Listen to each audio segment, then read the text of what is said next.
네, 우리 옆 사람들과 이렇게 인사하고 시작할까요? 당신은 하나님의 존귀한 자녀입니다. 네, 존귀한 하나님의 자녀들이 이 자리에 모였습니다. 오늘 제목은 두려움에서 샬롬으로라는 내용입니다. 오늘 본문은 저희가 너무나도 잘 알고 있는 탕자 이야기입니다.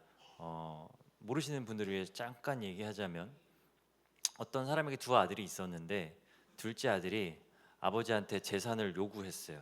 근데 이 당시 문화에서 아빠한테 재산을 달라고 하는 건 아버지 빨리 죽으세요라는 그런 의미거든요. 그냥 패류나죠.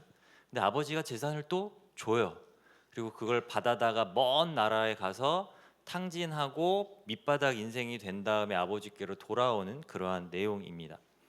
이야기를 보면서 이제 중독의 관점에서 보면은 저는 탕자가 중독자라고 생각이 들었어요. 13절을 보면 이렇게 나오거든요. 허랑방탕하게 그 후 며칠이 안 돼요. 둘째 아들이 재물을 다 모아가지고 먼 나라에 거기서 허랑방탕하여 그 재산을 낭비하더니, 여러분 허랑방탕하면 어떤 이미지인가요? 나쁜 이미지죠. 예, 허랑방탕하게 했다라는 건 중독나무 이미지 한번 띄워주시겠습니까? 예, 그러니까 오늘은 읽지 않았지만 뒷 본문을 보면요, 탕자 형이 이렇게 얘기해요. 창녀와 놀아났다. 창녀와 함께 재산을 탕진한 아들이라고 얘기를 해요. 그 말은 성중독자라는 얘기고요. 보통 허랑방탕하면 세트 메뉴가 있어요, 그렇죠? 예, 술, 알코올 중독이었을 것 같고요. 도박 왠지 했을 것 같고, 그 당시 마약 있었다면 했을 것 같고, 그리고 뭐 보증도 서줄 수 있을 것 같고, 관계 중독일 것 같고, 여러 가지 중독적 증상들이 나타났을 거라고 생각이 들어요. 근데 우리 지난 시간에 얘기했지만 중요한 건 이 행위가 아니라고 했어요. 왜 이러한 증상들이 나타나는 그 이면의 것이 중요하고, 우리는 그것을 발견해서 하나님 앞에서 프로세스를 해야 된다라고 얘기를 했습니다. 여러 가지 감정이 있을 수 있지만 저는 떠오른 게 수치심이 있었을 것 같아요. 창자에게도. 29절을 보면은 이렇게 얘기가 나오거든요. 그러니까 첫째 형이 아빠한테 막 대들 때, 내가 아빠 말 정말 잘 들었는데 한 번도 어긴 적이 없는데, 즉 바른 생활 사나이라는 거죠. 예. 그럼 보통 형제 중에 그런 사람이 있으면 형제들은 조금 다른 노선을 걸을 때가 많아요. 경쟁해서 안 될 것 같으면. 그래서 어쩌면 형과 나는 달라라는 수치심으로 아버지에게 분깃이라는 무화과 나뭇잎을 가지고 아버지에게서 멀리 숨지 않았을까라고 생각을 해봤어요. 그런데 수치심은 지난주에 다루기도 했고, 오늘 본문에 기반했을 때는 수치심보다는 두려움을 좀 포커스로 잡고 싶어서 두려움을 바탕으로 오늘 내용을 좀 진행해 보려고 합니다. 잠시만요. 네, 오늘 세 가지를 나눌 건데요. 첫 번째는 내 인생의 흉년에 대해서 좀 얘기를 해보려고 해요. 내 인생의 흉년. 여러분, 흉년 하면은 느낌이 어떠세요? 저는 흉년을 다른 말로 이렇게 바꿔보고 싶어요. 고통이다라고 얘기를 하고 싶습니다. 내 인생의 흉년, 14절 말씀 한번 준비됐을까요? 네, 한번 같이 읽어보겠습니다. 시작. 없앤 후 그 나라에 크게 흉년이 들어 그가 비로소 궁핍한지라. 흉년이 들자 비로소 궁핍해졌다라고 얘기를 합니다. 흉년이 들자, 고통이 찾아오자 비로소, 그제서야 궁핍해졌대요. 재산이 궁핍해지기도 했지만 마음이 또한 궁핍해졌다라고 생각할 수 있습니다. 또 다른 말로 비로소 탕자에게 아버지가 필요해졌다라고도 볼 수 있는 것이죠. 여러분은 언제 아버지를 찾으시나요? 언제나 찾으시죠? 모든 순간. 근데 저는 보통 제 아이를 봤어요. 제 아이가 저를 찾을 때 보면 보통 자기가 자기 힘으로 되지 않는 문제가 있을 때, 고통이 찾아올 때, 또는 할 수 있지만 긴급할 때 아빠를 찾더라고요. 그런데 저도 하나님에게서 그럴 때가 많더라고요. 하다못해 제가 제일 간절하게 기도할 때가 언젠가 봤더니 아이가 아플 때, 한밤중에 막 열이 막 올라가가지고 막 39도 40도 되면은 어떻게 내가 할 수 있는 게 없으니까 하나님한테 간절하게 기도하더라고요. 아이가 아플 때 또는 내가 아플 때 또는 언제요? 수능, 취업, 결혼 시즌이 되면 갑자기 안 나오던 새벽 기도를 나오고 간절해지기 시작합니다. 왜? 내 힘으로 안 되니까. 하나님 도와주세요. 아빠의 도움이 필요해요. 아빠가 필요해요 라고 생각하며 하나님을 찾죠. 여러분, 저는 고통이 싫습니다. 고통 좋아하시는 분 계신가요? 그런 사람을 변태라고 얘기를 하죠. 저는 고통이 싫어요. 내 인생에 흉년이 없었으면 좋겠어요. 항상 내 인생은 풍년만 있었으면 좋겠어요. 역시 아멘 나올 줄 알았어요. 예, 그쵸. 우리의 소망이죠. 하지만 여러분, 흉년은 반드시 찾아옵니다. 우리가 원치 않다 할지라도 인생의 흉년은 반드시 찾아와요. 그러면 우리는 이 흉년을 어떻게 받아들여야 할까 고민해야 된다라는 것이죠. 흉년은 반드시 찾아오는데, 고통은 반드시 찾아오는데 이 고통을, 흉년을 우리는 어떻게 대해야 할까라는 것입니다. 저는 이렇게 얘기하고 싶어요. 그것을 인정하라라는 거예요. 아픈데 아픔을 모르는 사람들이 굉장히 많습니다. 내가 지금 아픈 상태임에도 불구하고 내가 아픈 줄 모르는 사람이 굉장히 많아요. 여러분, 고통이 극에 달했을 때 우리가 뭘 경험하게 되냐면 트라우마라는 것을 경험하게 됩니다. 많이 들으셨죠? 이미지 하나 띄워주시겠습니까? 근데 그 트라우마는 두 가지로 나뉘어요. A형 트라우마와 B형 트라우마인데, B형은 우리가 익숙하게 알고 있는 일어나서는 안 되는 일이 나에게 일어난 거예요. 안 좋은 게 없어야 되는데 일어나 버린 것이죠. 예상치 못한 엄청난 사건이 닥쳐와서 그 충격으로, 그 고통으로 트라우마를 갖게 되는 거예요. 양육적인 측면에서는 이런 게 있어요. 뭐 폭행, 육체적 학대, 언어적 학대, 영적 학대, 뭐 고문, 체벌, 뭐 이런 모든 것들이 없었어야 됐는데 안타깝게도 경험을 해버린 거예요. 그래서 그게 트라우마가 돼서 그와 비슷한 어떤 상황이 발생했을 때 나의 핫버튼이 건드려지면 나도 모르게 폭발해 버리거나 숨어버리거나 그렇게 하게 되는 것이죠. 그런데 B형보다 더 위험하고 더 어렵고 더 큰 영향력을 미치는 게 있어요. 그게 바로 A형 트라우마예요. A형 트라우마는 뭐냐면 있었어야 할 좋은 게 결핍된 거예요. 마땅히 누렸어야 되고 마땅히 받았어야 되고 마땅히 경험했어야 되는데 그게 없었던 거죠.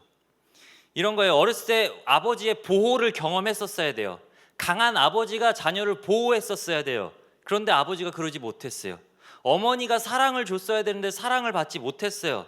존중받아야 되는데 존중받지 못했고, 이해받아야 되는데 이해받지 못했어요. 배려받지 못했어요. 감정을 읽어줬어야 되는데 아무도 나의 감정을 읽어주지 않았어요.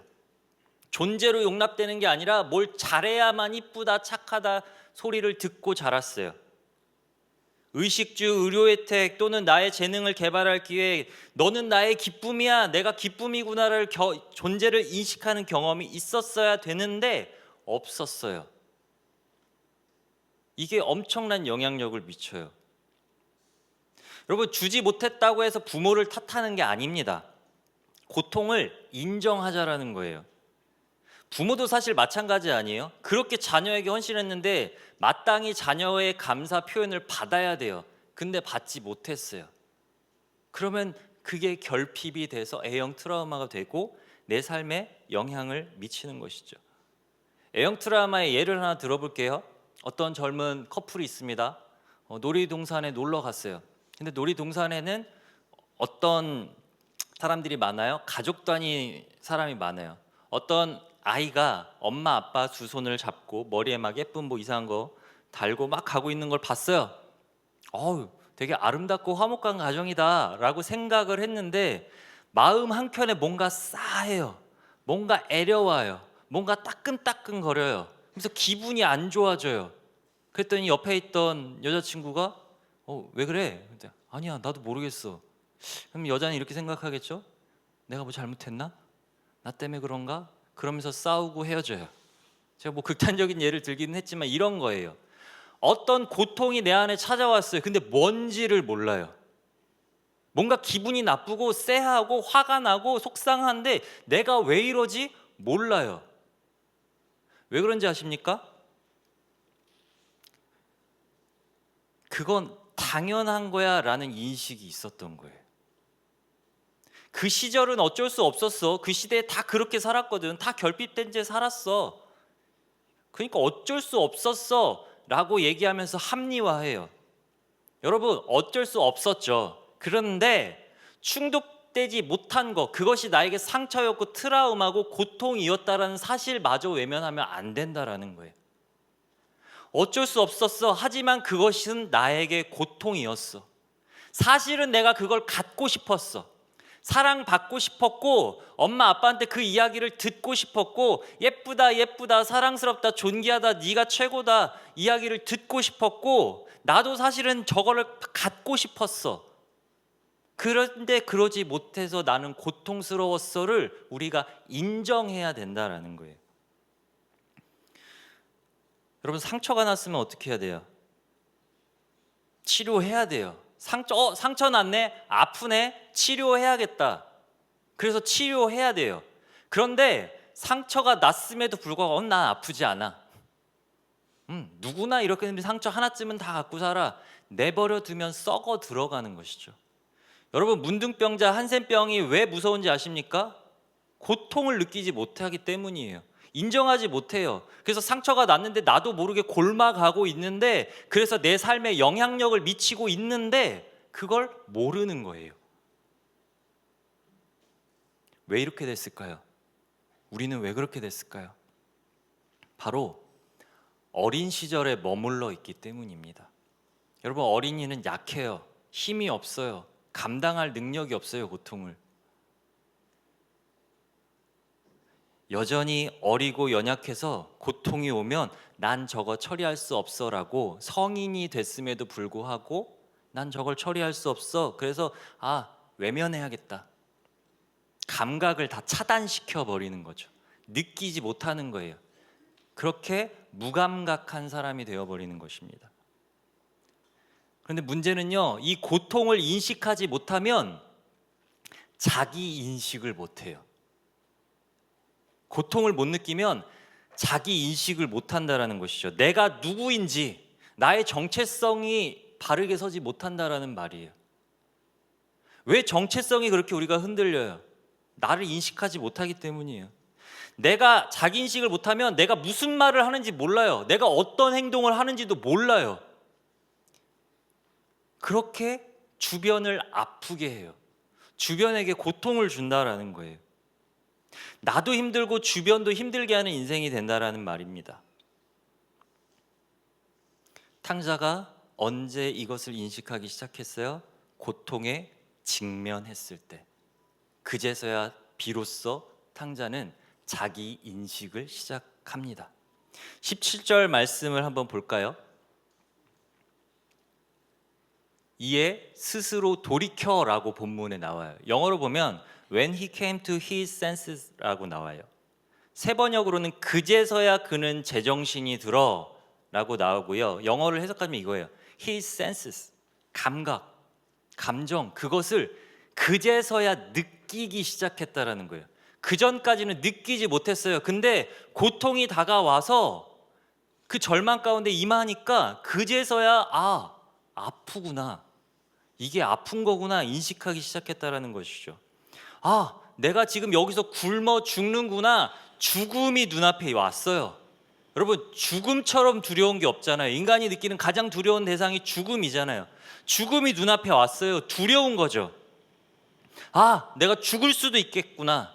또는 이 죽을 것 같은 상황이 영원히 지속될 수도 있겠구나. 끝나지 않을 수 있겠구나. 엄청난 두려움이 찾아온 거죠. 그 고통 속에서, 두려움 속에서 탕자는 자기를 인식하기 시작해요. 여러분, 그래서 얘기하고 싶어요. 고통은요, 우리에게 두려움을 깨닫게 해주는 신호입니다. 너 지금 두렵잖아. 그것을 알려주는 신호이자 저는 하나님이 주신 선물이라고 생각을 해요. 너 지금 아파. 너 지금 두려워. 그걸 깨달아. 라는 신호인 것이죠. 그럼 두 번째로 그 두려움을 좀 더 얘기해 볼게요. 두려움에는요, 메시지가 있어요. 모든 감정에 메시지가 있거든요. 근데 두려움에 주는 메시지는 이거예요. 위험해, 너 조심해. 너 죽을 수도 있어. 그러니까 피해. 라는 메시지예요. 여러분, 차가 나를 향해 달려오는데 두려움이 없으면 어떻게 돼요? 나는 이길 수 있어. 하나도 두렵지 않아. 어디 누가 이기는지 한번 부딪혀보자. 죽어요. 차가 오면, 위험이 다가오면 우리는 두려움을 느껴야 돼요. 그 두려움을 느끼고 위험에 피해.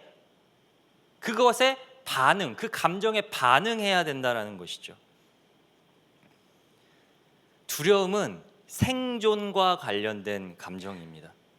그래서 이런 분들 계실 거예요. 막 근심 걱정이 찾아와서 두려우면은 소화가 안 되시는 분들이 계세요.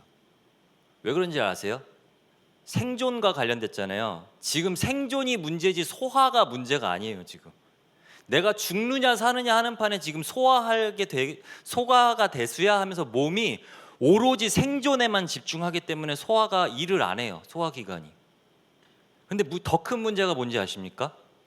몸만 그렇게 반응하는 게 아니라 우리의 뇌도 그렇게 반응을 해요. 우리의 뇌는 여러 가지 단계가 있는데 두려움이 찾아오잖아요. 그러면 다른 거 다 꺼져요. 그리고 생존에 관련된 뇌만 반응을 합니다. 이제 뭐 파충류의 뇌라고도 얘기를 하는데요. 이거예요. 죽느냐 사느냐, 네가 사느냐 내가 사느냐, 네가 죽느냐 내가 죽느냐의 생존의 감정밖에 안 남아요. 두려우면. 그럼 어떻게 될까요? 내가 살려고 남을 공격하기 시작합니다. 내가 너를 죽여서 내가 살아야겠어. 나의 옳음을 증명해서 내가 살아야겠어. 네가 죽든지 말든지 나는 살아야겠어. 되게 이성적으로 말하고 논리적으로 말하는 것 같지만 그 사람의 이성은 지금 꺼진 상태예요.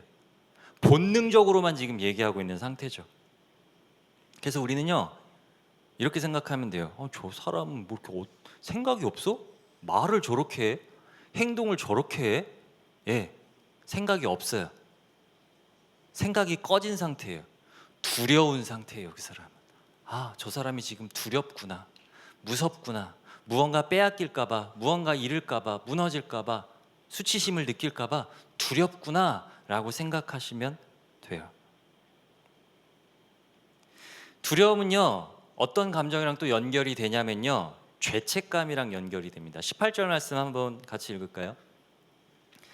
내가 일어나 아버지께 가서 이르기를 아버지, 내가 하늘과 아버지께 죄를 지었사오니, 탕자가 죄책감을 느끼기 시작합니다. 내가 죄를 지었구나, 그것을 느끼기 시작해요.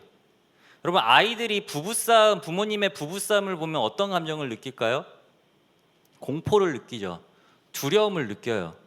그 아이들의 감정은요, 생존의 감정이에요.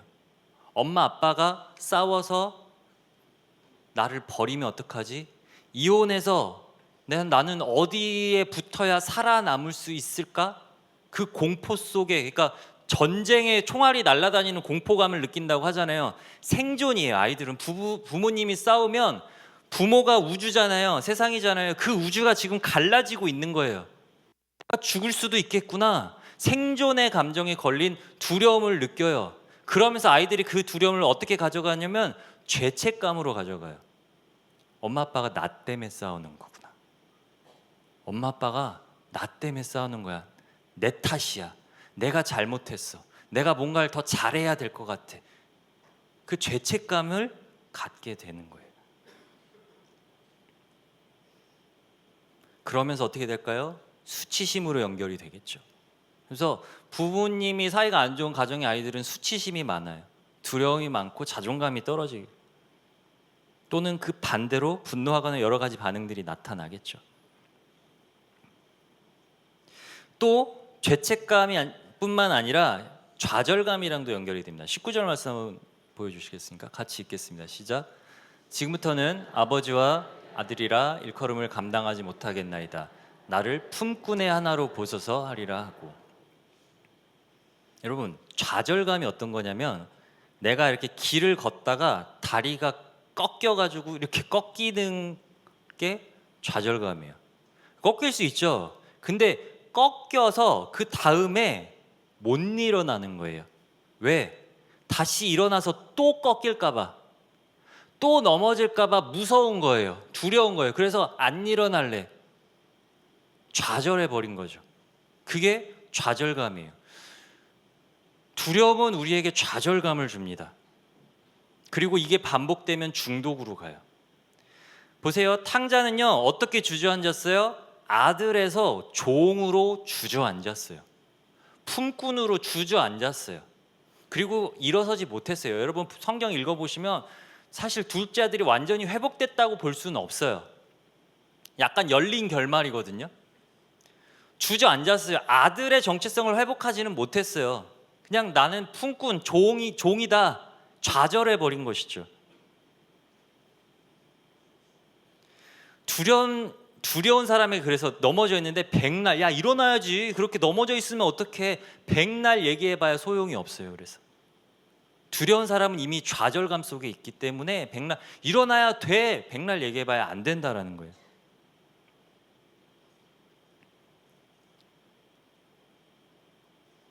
그리고 그 사람들은 어떻게 반응을 보입니까? 내가 나를 보호하려고 해요. 그 두려움 속에서 내가 이 두려움을 이기고자 나를 스스로 보호하려고 합니다. 탕자는 어떤 걸 선택했습니까? 돼지 진흙탕 속으로 들어갔어요. 살아보려고. 그 진흙탕 싸움 같은 인생을 우리 또한 그렇게 살고 있지 않습니까? 나를 좀 어떻게 보호해 보려고, 두려움을 떨쳐 보려고 치열하게 바닥까지 내려가면서 자존심 버려가면서 세상 속에서 진흙탕 싸움하며 살아가시는 분들 계시지 않으세요? 다시 얘기하고 싶어요. 우리가 흉년을 막을 수 있습니까? 우리는 흉년을 막을 수 없습니다. 우리는 고통을 막을 힘이 없어요. 우리는 흉년, 고통, 그로 인한 두려움을 통제할 수 없다라는 거예요. 이걸 인정해야 돼요. 그래서 두려움의 핵심은 이거예요. 통치권의 문제예요. 통치권의 문제.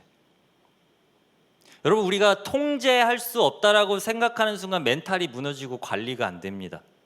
왜요? 불확실성에 대한 두려움이 있거든요. 왜 두려워요? 불확실해요. 그래서 막 계획을 세우고 완벽주의로 막 해요. 그래야 마음이 편해요. 빈틈이 없게 뭔가를 준비하고 완벽해야 마음이 편해져요. 완벽주의로 빠지는 거죠. 얼마나 피곤한 인생이에요.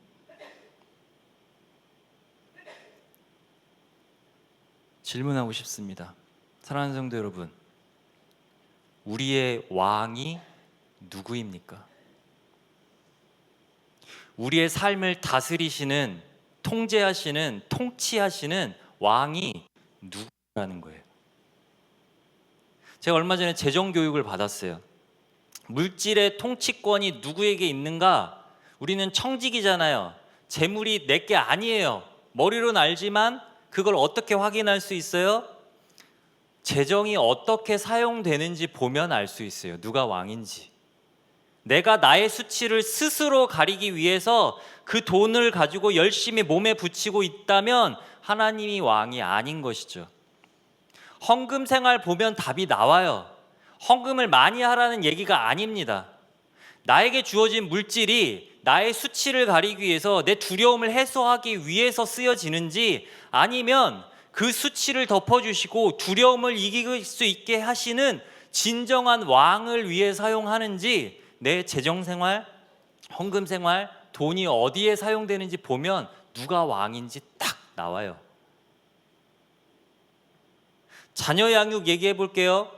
예, 우리 어머니, 아버지들, 어머니들, 자녀가 통제 안 되면 어떻게 돼요? 미쳐버리죠. 아, 저만 미쳐요? 어렸을 땐 얘가 이렇게 말을 잘 들었는데 애가 조금 크더니 말을 안 들어요. 미쳐버리겠어요. 이런 얘기 정말 많이 듣거든요.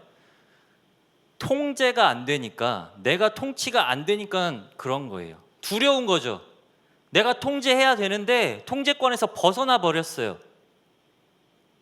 그 두려운 거예요. 여러분, 자녀의 왕이 누구예요? 부모가 왕 노릇하면 안 돼요. 우리 자녀의 왕은 하나님 아버지세요. 여러분, 우리가 그걸 놓치면 안 돼요. 이걸 어떻게 확인하는, 내가 지금 잘 키우고 있는가? 내가 우리 아이에게 신앙 교육을 먼저 시키는지 세상 교육을 먼저 시키는지 보면 답 나와요. 누가 왕인지 나온다라고요. 두려움을 내가 열심히 노력해서 진흙탕 싸움으로 감추려 하는지 해소하려 하는지, 아니면 왕이신 하나님의 통치 아래 들어가려고 하는지, 우리의 삶의 요소 하나를 우리가 살펴보면 알 수 있게 되는 거겠죠. 하나님은 우리의 아버지시죠. 근데 우리가 놓치는 한 가지, 우리의 아버지는 왕이세요. 우리의 아버지이자 하나님은 왕이세요. 왕은 권세가 있습니다. 왕의 권위가 있다라는 거예요. 그 권위 앞에 우리는 순복해야 돼요. 하나님의 자녀이기에 앞서 우리는 하나님 나라의 백성입니다. 그렇기 때문에 우리가 아무리 왕자지만, 공주지만, 그분의 자녀이지만 그분의 권위 아래, 그분의 통치 아래 들어가야 한다는 것이죠. 저희 아이가 6살이에요. 요즘 순종 훈련을 시키고 있어요. 저희가 억압된 삶 속에서 그렇게 하고 싶지 않아서 참 인격적으로 많이 이야기하고 물어봐주고 마음 읽어주고 했는데, 요즘 아이가 낌새가 안 좋아서 다시 성경적 원칙으로 돌아가 순종 훈련을 시키고 있습니다. 여러분, 순종이라는 말은요, 힘으로 찍어 누르는 게 아니에요.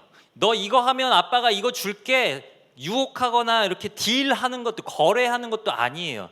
우리 부모에게는 부모의 권위가 있어야 돼요. 자녀가 순종한다는 것은 힘이나 어떤 이익에 의해서 순종하는 것이 아니라, 부모이기에, 왕이기에, 아버지이기에, 하나님이기에 그 권위에 순종해야 되는 것을 우리가 먼저 경험해야 되고 그것을 가르쳐야 한다는 것이죠. 성경 가끔 이렇게 악용하시는 분들이 계세요. 애가 말을 안 들으면 죽지 않을 만큼 때리라 그랬다. 여러분, 거기에 핵심이 뭔지 아십니까? 우리의 감정을 프로세스하고 내려놓고 그리고 매를 들어야 되는 거예요. 근데 얼마나 저도 자신 없어요. 그래서 요즘 매를 안 들어요. 왜요? 매를 들면 내 안에 분노가 올라와요. 그리고 감정으로 아이를 때려요. 그럼 그건 폭력이에요. 훈육이 아니라 폭력일 뿐이에요. 폭력을 받은 아이는 폭력을 행합니다. 매를 든다라는 것은 내가 나의 감정을 하나님 앞에 내려놓고 프로세스하고 성경적 원칙 의해서 하는 거예요. 그 전에, 매를 들기 전에 우리에게 이미 권위가 있어야 된다라는 사실이죠.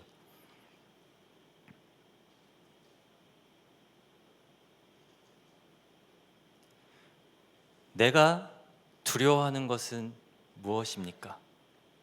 사랑하는 성도 여러분들은 무엇이 가장 두려우세요? 탕자처럼 내 손에 들린 것이 사라져서 내 주변 사람들이 다 떠나갈까 봐 두려우세요? 만약에 그렇다면 그 사람은 여전히 탕자처럼 뭔가를 쥐려고 하겠지요.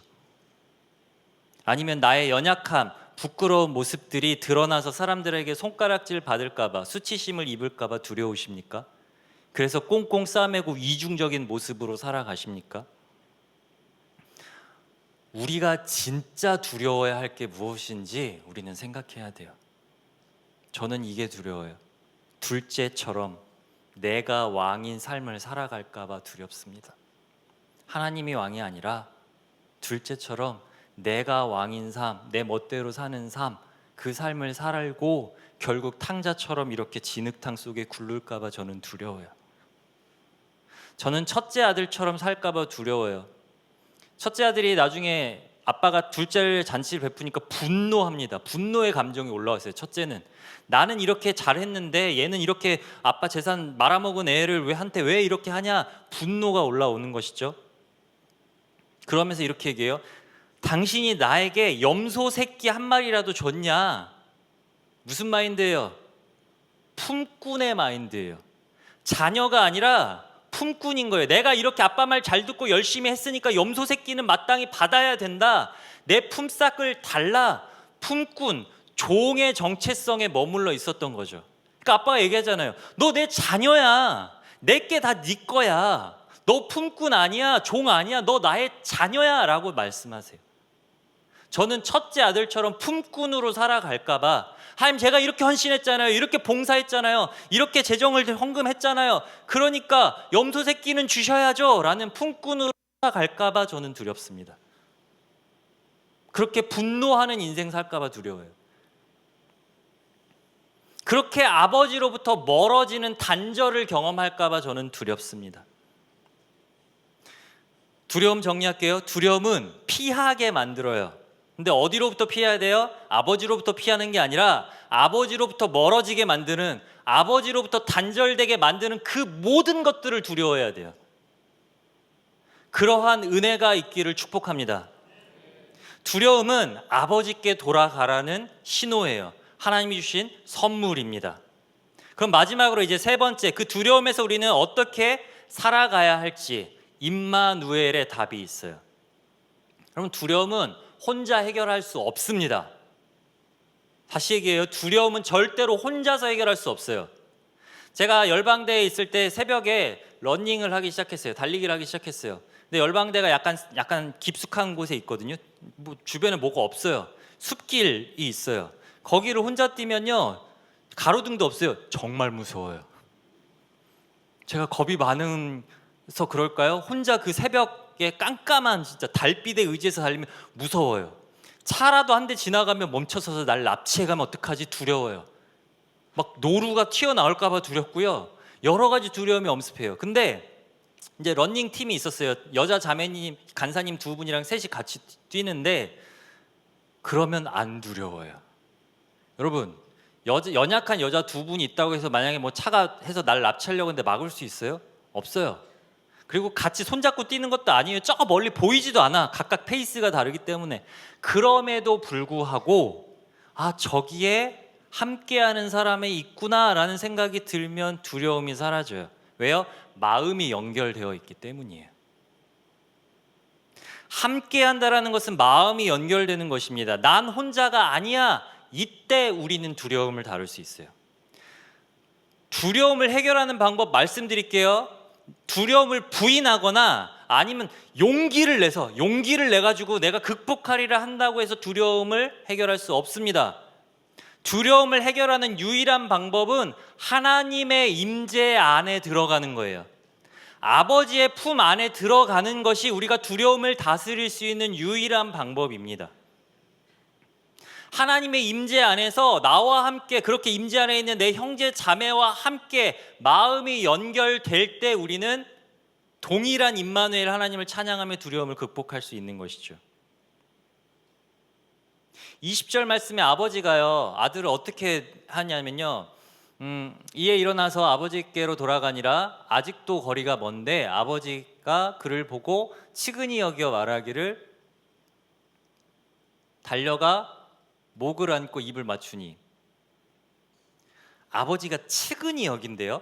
여러분, 치근히 여긴다라는 영어 성경에 컴패션이 나오거든요. 뭐 한국말로 동정심이라고도 얘기를 하는데, 컴패션의 의미를 보면 이렇게 나와 있어요.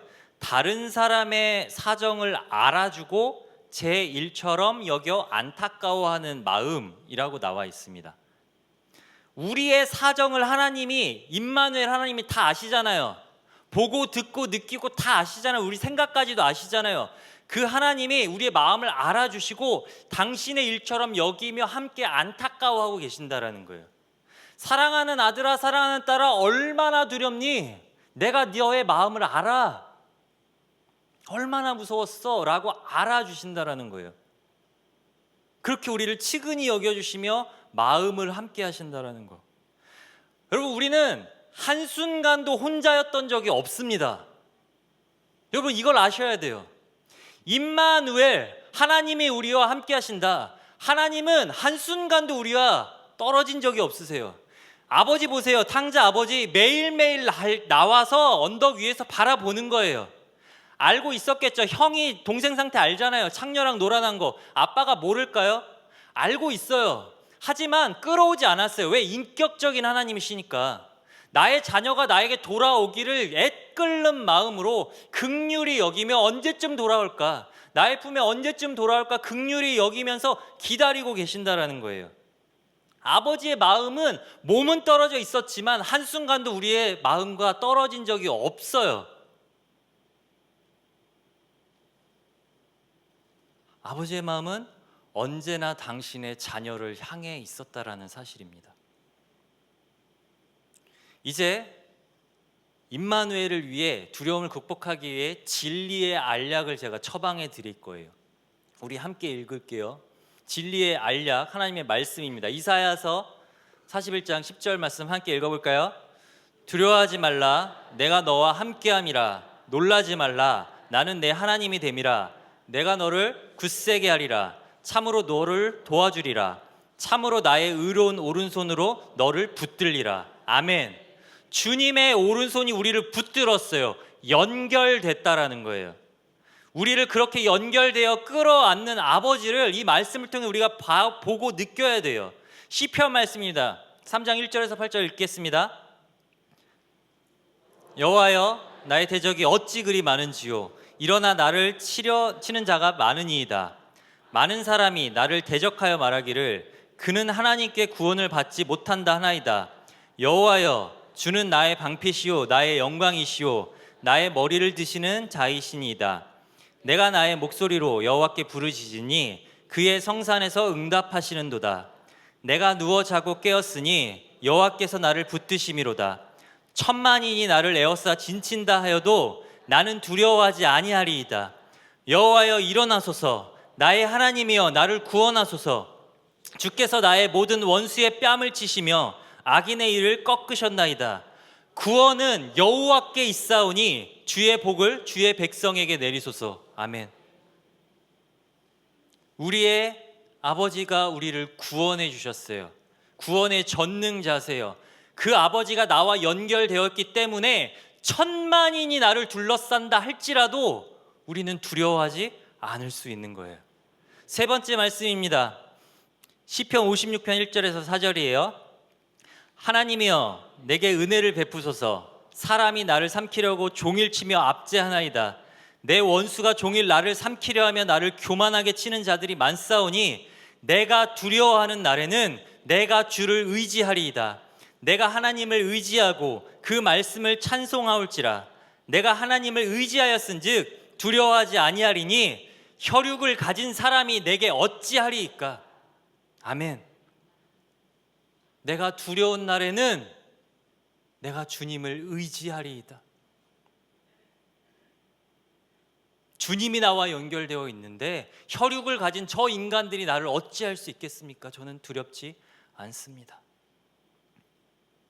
이 진리가 우리를 두려움에서 샬롬으로 이끌 것입니다. 말씀 한 절 더 읽을게요. 요한복음 16장 32절 33절입니다.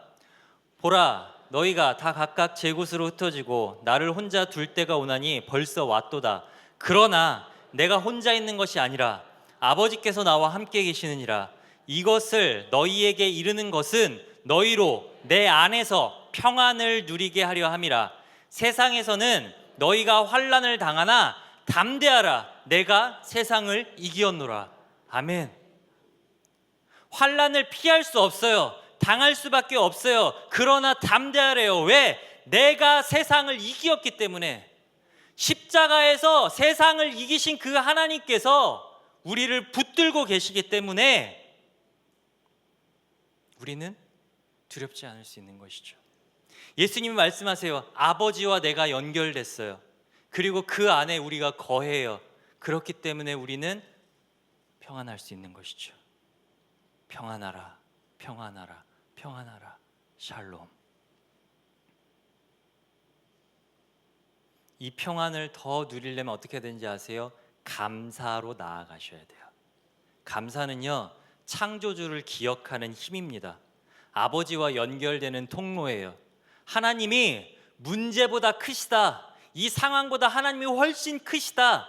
그것을 고통보다 크시다라는 사실을 깨닫는 것이 감사예요. 그래서 감사는 어떻게 하셔야 되느냐?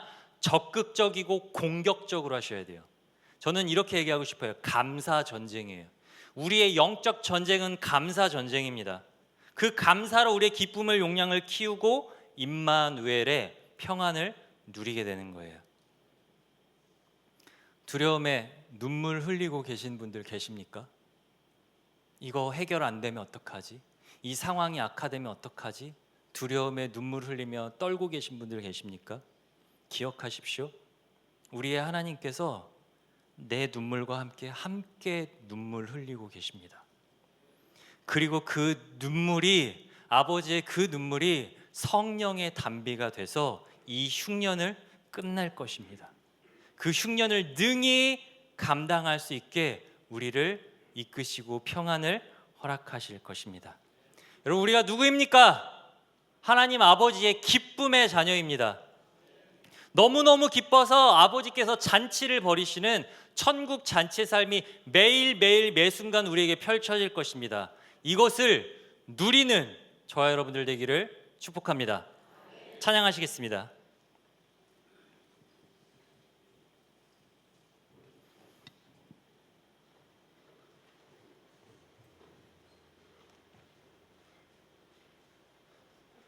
아무것도 두려워 말라라고 말씀하시는 아버지의 마음을 붙잡고 그 손의 붙들림으로 우리 찬양했으면 좋겠습니다.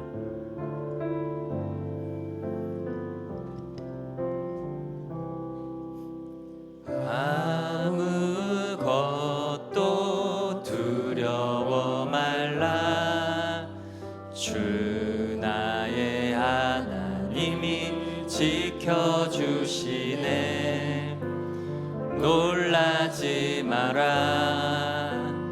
겁내지 마라. 주님 나를 지켜주시네. 다시 한번 고백합시다. 아무것도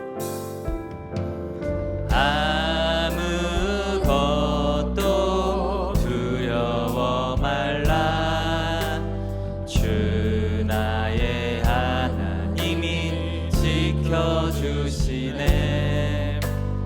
놀라지 마라. 겁내지 마라. 주님 나를 지켜주시네. 내 맘이 힘에 겨워 지칠지라도 주님 나를 지켜주시네. 세상의 험한 풍파 몰아칠 때도 주님 나를 지켜주시네.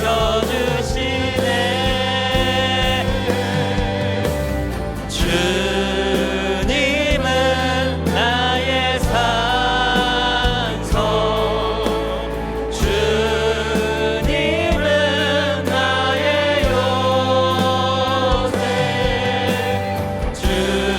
주님은 나의 소망, 나의 힘이 되신 여호와. 내 맘이 힘에 겨워 지칠지라도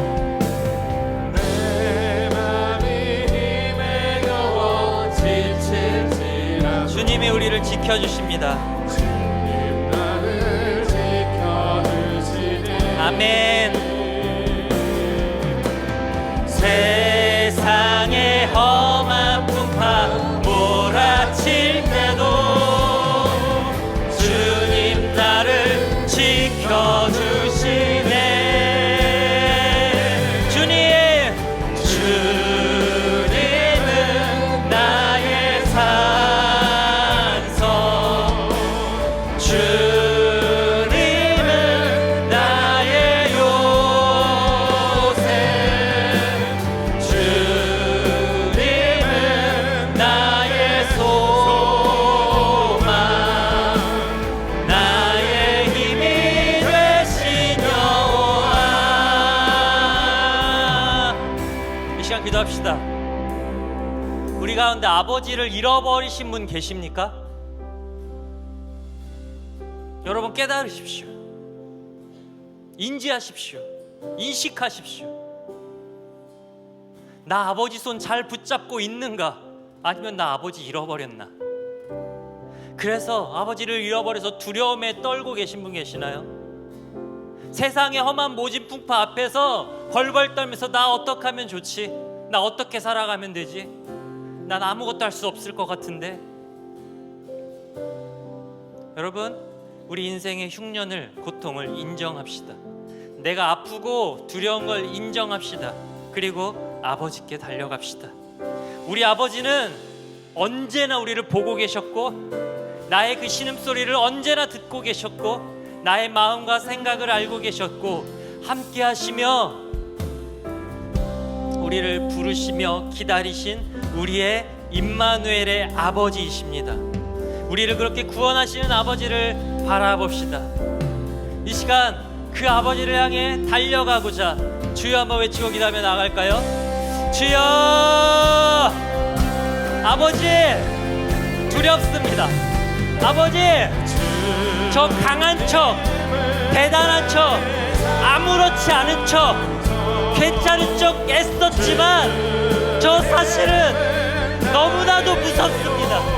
두렵습니다. 아버지, 어떻게 하면 좋습니까? 이 두려움을 해결하고자 이 세상의 밑바닥에서 그 진흙탕을 뒹굴며 처절하게 살아왔습니다. 주님, 그 고통 속에서, 그 인생의 흉년 속에서 주님, 제가 깨달았습니다. 아버지, 아버지가 필요합니다. 나에게는 아버지가 필요합니다. 아버지의 기쁨이 필요합니다. 사랑하는 아들아, 사랑하는 딸아, 나에게 언제 돌아오겠니? 언제나 매일매일 나에게 나와서 기다리시는 아버지, 달려오기만 한다며 달려나와 나를 끌어안으시고 목을 붙잡고 입을 맞추시며 잘 왔다, 나 잘 왔다, 잘 돌아왔다, 얼마나 무서웠니, 얼마나 외로웠니, 얼마나 괴로웠니, 나를 끌어안으시며 위로하시는 나의 산성이시오, 나의 요새이시오, 나의 피할 바위이신 그 하나님, 아버지 감사합니다. 나를 불러주셔서, 나를 잡아주셔서 감사합니다. 아버지 감사합니다. 계속해서 기도합시다. 감사함으로 나아갑시다. 여러분, 우리의 삶은 감사의 전쟁입니다. 감사는 온 세상을 창조하시고 다스리는 임마누엘 하나님과 연결되는 열쇠입니다.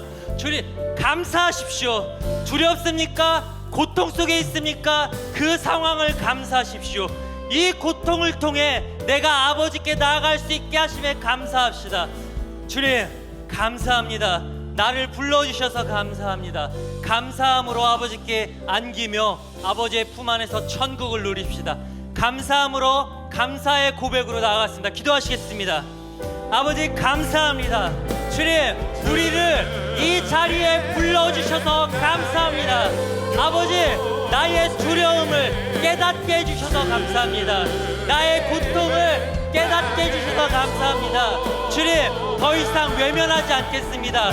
괜찮은 척하지 않겠습니다. 인정하겠습니다. 아프다고, 힘들었다고, 필요했다고 주님 고백하며 주님께 나아가겠습니다. 아버지 감사합니다. 나를 당신의 자녀 삼아주셔서, 나를 구원해주셔서, 나를 사랑해주셔서 임마누엘 하나님으로 나 함께 해주셔서 감사합니다. 나의 삶 속에서 이 감사가 끊이지 않도록 주님 일하여 주시옵소서.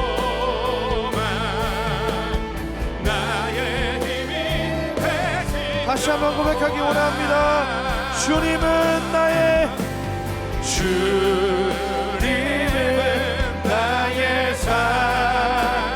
산성, 주님은 나의 요새, 주님은 나의 소망, 나의 힘이. 우리 마지막으로 서로를 축복하면서 주님은 너의 산성,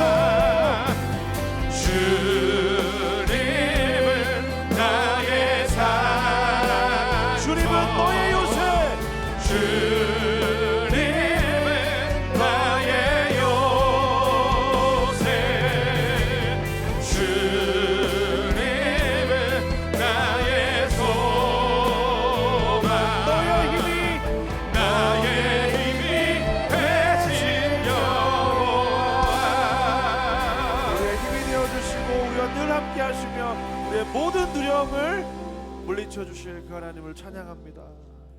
그 하나님께 날마다 감사로 나아가는 저와 여러분 되시기를 주님으로 축원드립니다. 오늘 이 시간 준비한 예물을 하나님께 봉헌하도록 하겠습니다.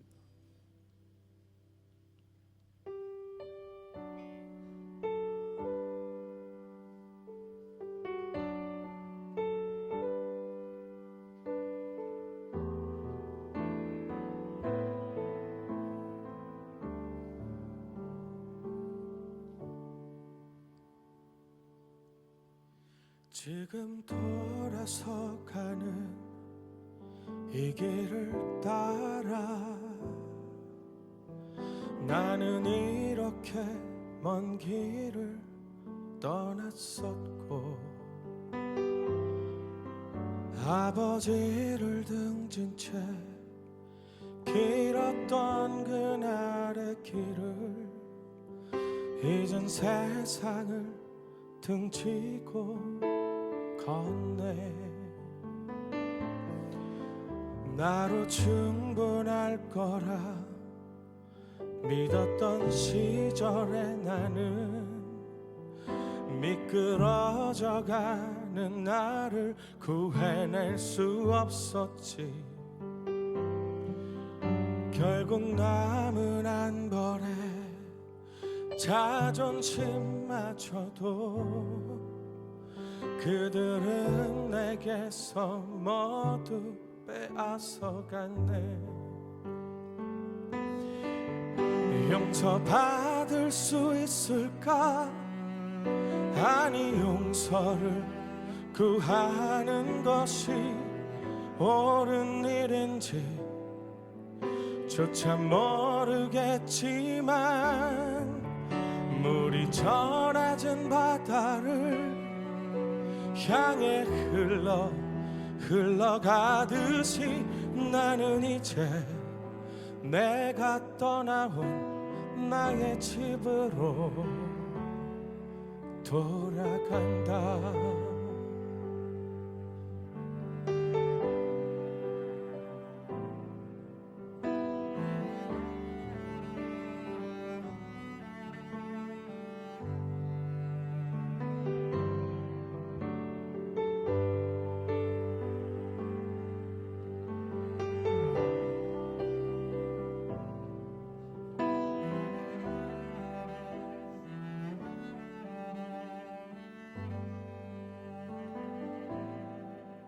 좀 더 채우기 위해 떠났던 이 길을 이젠 그저 살기 위해 돌아가네. 거칠게 뒹굴던 길가의 나의 모습은 그 길에서 먼지처럼 가벼웠지. 늘 버리려 했고 잊으려 애쓰던 고향에 불던 그 바람 여전할지. 그리운 나의 아버지 또 나의 친구들 저녁 들판에 땀방울 나의 형 용서받을 수 있을까?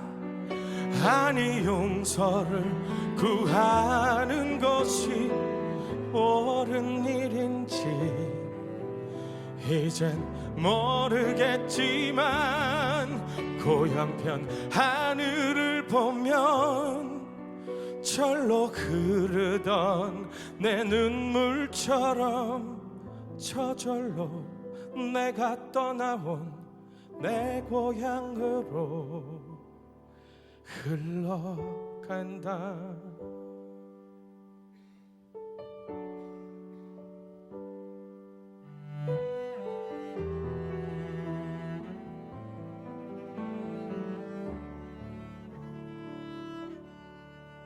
내 아버지 계신 곳 남은 유일한 희망 내가 떠나온 그곳